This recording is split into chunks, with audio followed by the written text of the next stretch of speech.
Você falou que com 14 anos você começou a estudar. Eu tive meu primeiro despertar. Você teve o seu despertar. Foi algum treinamento? Foi comendo butiá na casa de um amigo. Sentado na lagarteando, que nem diz no Rio Grande do Sul, né? Tava lá lagarteando, tava um solzinho lá, no frio, no inverno, mas tinha sol, daí a gente vai lá lagartear. Ou tu vai lagartear tomando um mate, comendo umas bergamota, ou butiá. Butiá é uma frutinha assim que fazem cachaça, e tem um carocinho dentro. Eu tava lá comendo butiá, olhei pro céu e vi uma imagem na minha mente de eu morrendo. E aquilo me apavorou. Na hora eu tive, meu Deus, eu vou morrer. Mas não foi uma crise de ansiedade, não, foi uma imagem não, mesmo. Foi só uma imagem. Eu pensei, meu Deus, um dia eu vou morrer. Tá, e se eu morrer, eu vou pra onde? E se eu vou pra algum lugar? E eu vim de algum lugar? E eu vim da onde? E se eu vim de algum lugar, por que eu vim? O que eu tô fazendo aqui? Foram essas perguntas que eu fiz.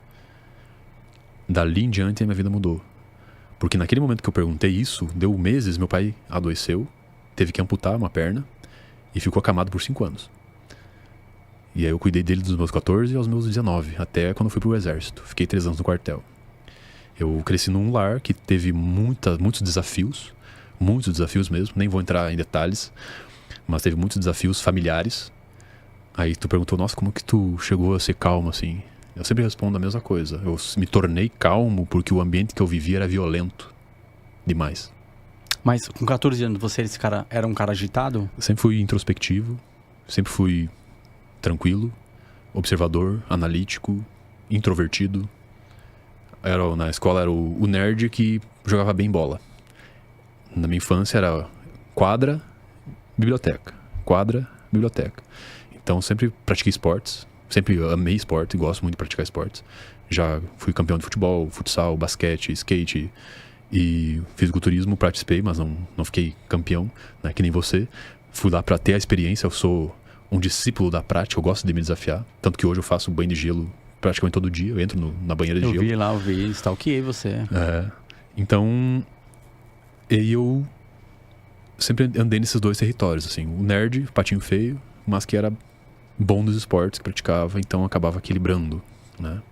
E aí essa foi um pouco da minha jornada, com um pai bem mais velho que a minha mãe, então adoeceu mais rápido, tinha vários problemas, e aí tive que assumir essa responsabilidade de cuidá-lo, até que eu fui pro exército. Nos primeiros 6 meses de quartel ele faleceu, e aí fiquei lá até 2012, fiquei no exército, 2009 a 2012. Você não quis seguir carreira no exército? Eu quis, mas como não tive treinamento, porque eu estava competindo, eu fiz as provas da SpaceX para Academia Militar das Agulhas Negras, AMAN, para ser um oficial de carreira, mas eu não tinha me preparado para as provas. É uma prova mais difícil que medicina na URGS, medicina na USP.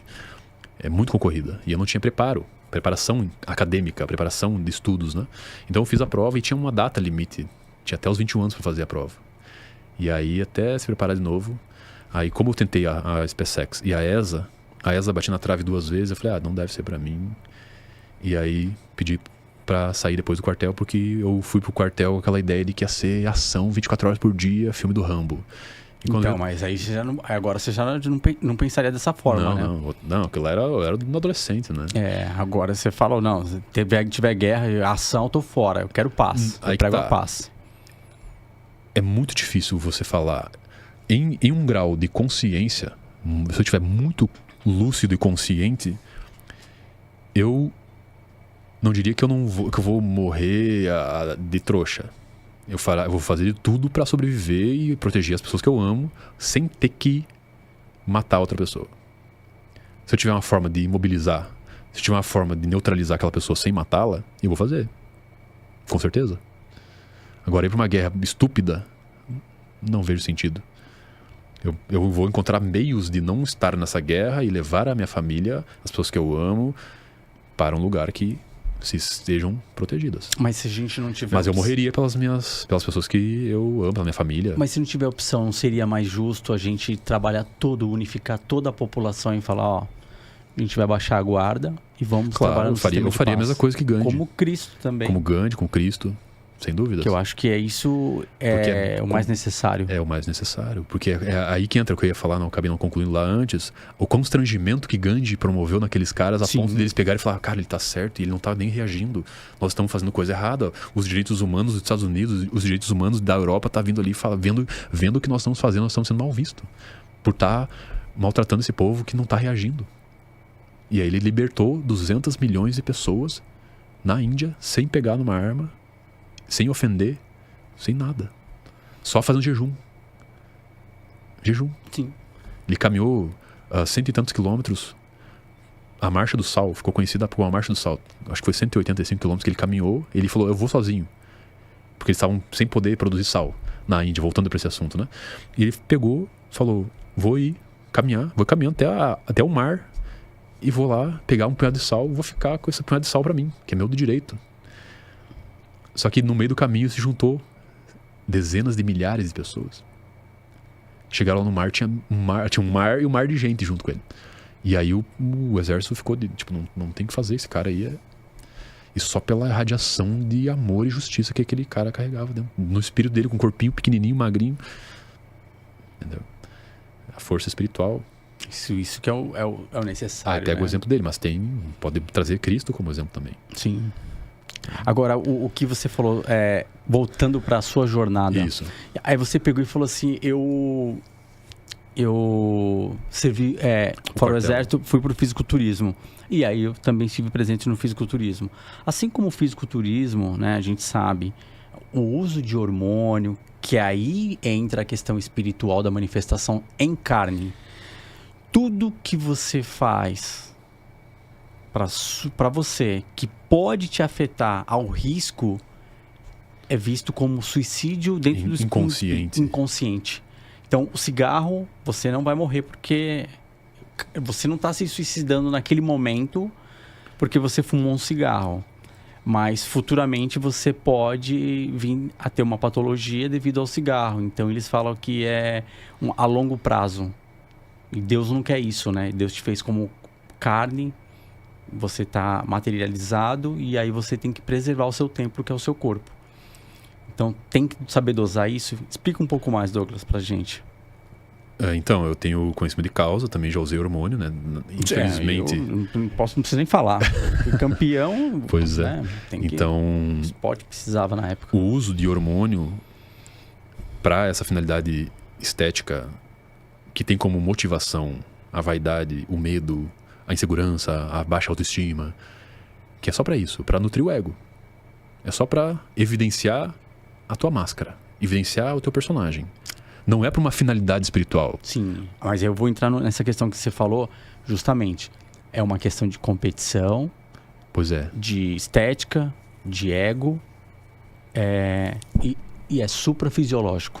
Isso. Porque aí a gente... Acima do normal. Acima do normal. Porque o que acontece? O hormônio, só para explicar para o público de casa, o hormônio o seu corpo produz.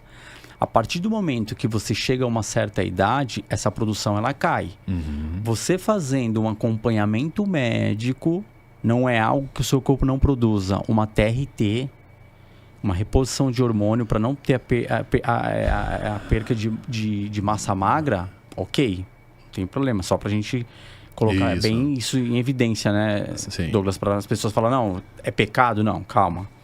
O que a gente fala, o seu corpo produz álcool? Não. Então, cuidado. Álcool em excesso vai... prejudica o sistema natural do corpo. Mata a sua matéria. Cigarro. Seu corpo produz nicotina? Né? Seu corpo produz fumaça interna? Não. Então, calma aí. Químicos e outros derivados. Aí você pode dar continuidade. Desculpa, só interrompi só para deixar bem explicado, claro, para as pessoas não entenderem. Aí a gente nem entrou nesse assunto ainda dos princípios herméticos, né? Que Sim. vai trazer muita clareza, mas é sobre graus, é dose. Sim. É o grau. Que nem diz aquela famosa a frase, né? Que o que diferencia o veneno do remédio é a dose. É a dose. Então sempre vai se tratar da consciência por trás. Qual é a consciência que motiva a ação? Se a consciência que ativa a ação, que motiva ou ativa a ação, tem uma finalidade fugaz, tem uma finalidade temporária, tudo aquilo tem uma frase, outra frase. Aquilo que não tem uma utilidade eterna é eternamente inútil. Aquilo que não tem uma utilidade eterna é eternamente inútil. É uma frase muito determinista, muito forte. É o que vai além dessa vida. É o que vai além. E o que vai além dessa vida e que continua aqui nessa vida? A alma. Quando a gente morre e continua aqui, é o nosso legado. O legado. As coisas que nós deixamos nas pessoas. Sim. A forma como a gente viveu, tratou as pessoas, fez elas se sentirem, o bem que a gente causou, o impacto que a gente causou. Enfim, voltando para esse ponto, o que diferencia o remédio do veneno é a dose. A consciência por trás vai ser sempre determinante para dizer se é um pecado ou não é.